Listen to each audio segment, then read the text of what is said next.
6 months to the day since the Hamas terror attacks on Israel, vigils are taking place around the world to commemorate the victims. In Jerusalem, thousands have gathered to remember the 1,400 killed and the more than 200 kidnapped. They're also calling on the government to bring home around 130 people still being held hostage in Gaza. Our correspondent, Amien Esef, joins us now from a vigil taking place in Jerusalem. Amien, it must be quite an emotional gathering. What have you been hearing? This is a very somber affair. These people gathered here, well over 1,000 in Jerusalem, but also 1,000 more in Tel Aviv and other cities around Israel. They've gathered to commemorate, to honor the hostages, those still held captive by Hamas, over 130 still held captive. We're hearing testimony from families right now, and you can see the crowd behind me. It goes on about 500 meters behind me and another few hundred meters in front of me. We're hearing testimony from families of those hostages still held captive. Now, they give often a very somber account of what they've gone through, what their loved ones are going through now. But a lot of times these accounts, these testimonies end with the chant, "Bring them home now." And when they chant this, there's anger in their voice because a lot of people here in Israel cannot believe that after 6 months of war, a very bloody war in Gaza, that these hostages have still not been brought back safely. Well, Amien, of course, also taking place this weekend are negotiations between Israeli delegation and also Hamas in Cairo. The aim is to negotiate some sort of hostage release deal, temporary ceasefire. What can you tell us about what's happening this weekend?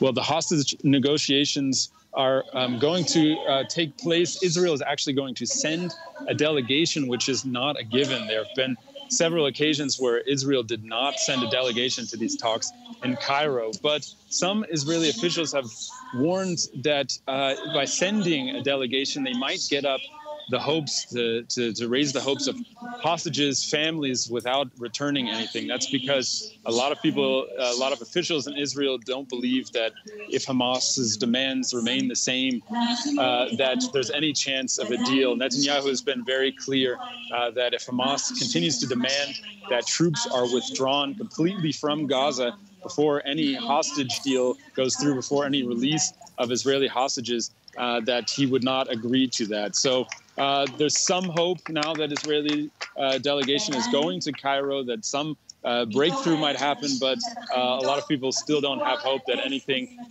will happen in the near future as long as Netanyahu's government is in power and as long as they're basically taking a hard line against Hamas.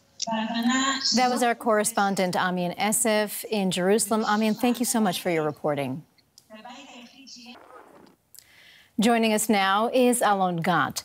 His mother, Kinneret, was killed during the October 7th attacks. His wife, Yarden, was kidnapped and spent 54 days in captivity in Gaza before being released. But his sister, Carmel, is still being held hostage. Welcome to DW, and thank you for taking the time to speak to us. What are your feelings today on this 6-month anniversary of the Hamas terror attacks and the kidnapping of your family members? So, hello. We just saw a video that shows you things that happened on October 7th and after that. And I just want to tell you, for you to understand that those people at the party, you saw them running, and some of them were murdered. Some of them are my friends.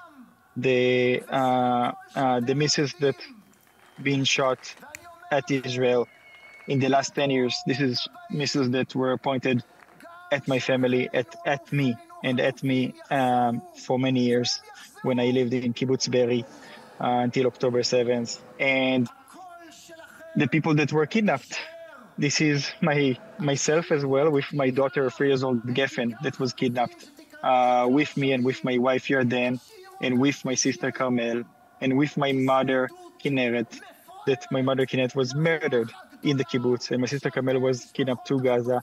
and Yarden that was kidnapped and was released in the first humanitarian deal.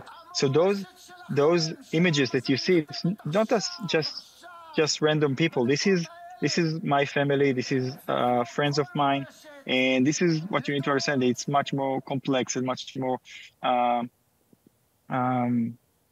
It's more complex than what you just see a photo. It's people, and what have been done in October 7th. This is something that we can't accept, and we have to stop this violence that it's now in Israel, but later on it will continue to other places. I imagine you must have been overjoyed when your wife was released from captivity, but at the same time, as we've mentioned, your sister is still being held hostage somewhere in Gaza. Have you had any sign of life or received any information on her condition? So about my sister Carmel, the only information we have is from other hostages that were kidnapped with her and that were released in the first humanitarian deal, the only deal that was happened. And from them, we understood that they were together, and Carmel saw, when they exited the kibbutz, Carmel saw the body of my mother lying in her own pool of blood that was murdered a few minutes before. And from there, they continue into Gaza Strip, and they were locked in a house with the terrorists. And Carmel initiated their yoga practices and mindfulness, and they wrote a diary together and lifted one another up when one was in a bad condition. But after 50 days, they were released, and the door was shut behind Carmel, and Carmel stayed there by herself. 39 years old, occupational therapist, a woman that suffering there every second. 6 months on, much of the international community is now focused on the immense destruction in Gaza and the suffering of Palestinian civilians there. Do you feel that this has taken attention away from the plight of the hostages? Of course, people need to understand it. First of all, those people, those civilians in Gaza, we don't want to harm them. We want the best for them. And some of those people, this is families that used to work in Kibbutz Be'eri, and I personally used to donate money to those families for their families in Gaza until October 7th. And we care about them. And you need to understand that the most humanitarian crisis that we have in Gaza Strip, this is the hostages that are locked in basements, in tunnels, and there is sexual abuses, and there is violence over there. That we know that there was violence with the hostages that were with Carmel, that all of them were suffering from violence from the guards, and it's continuing. This was day 50, and now we are in day 184 after half a year. Think about the violence that's going on over there right now, the sexual abuses. And this is something that we can't accept, and we need to release the hostages as soon as possible. This is the first step of fixing the situation in Gaza and to get rid of Hamas, which is a terrorist organization that it's not just, they are not pointing at Israel only.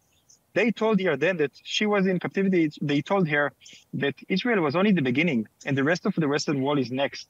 And when they understood that she's a German citizen, they told her, don't worry, in Germany, we have a lot of Hamas people and they will be next. So this is global radicalism, Islamic movement that they want to get to all of the world. And I'm not telling you that to scare you, but I think that the next place could be here in Germany. And you need to understand that Israel can't be a president that nobody doing anything about those hostages that are now in captivity. And we need to take care of that. And this is the first step of getting a relief and getting to a better situation in Gaza. So what do you think needs to happen for Hamas to agree to release your sister and all the other hostages? First of all, this is the most humane, this is the natural thing to do, isn't it? They already took innocent people from their beds and draw them into Gaza, and now they are abusing them. So of course, this is the right thing to do, is to release the hostages.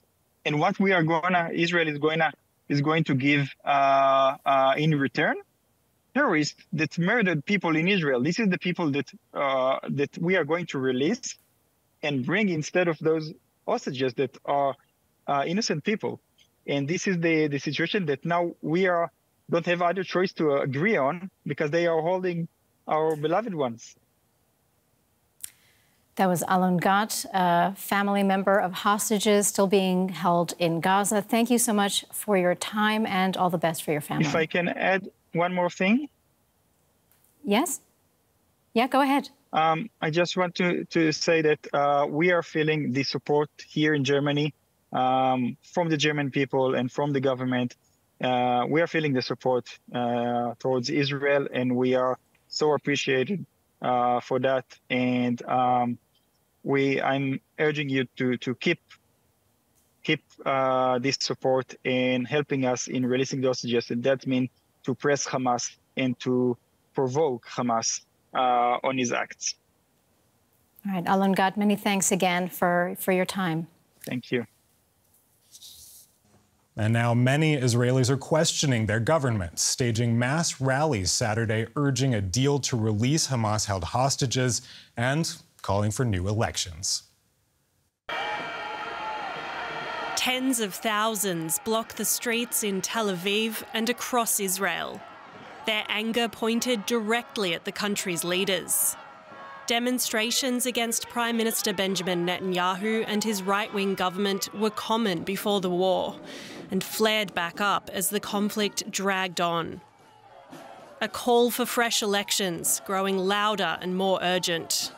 We demand that election will be set as soon as possible, because this government is doing everything they can to destroy this country. The demonstrations are focused on the safety and future of Israel. While not anti-war, some protesters have voiced unease with the way Israel has conducted its assault on Gaza. This country must exist. We don't have another country, but we have to be a good country, a moral country that protects itself but acts according to human rights. At the heart of the rallies is a demand to free all remaining hostages held in Gaza. As people gathered for a weekend of protests, Israel said special forces had recovered the body of Elad Katzir. The 47-year-old died while held captive in the Palestinian territory. His family say they believe he could have been saved if the Israeli government had struck a deal.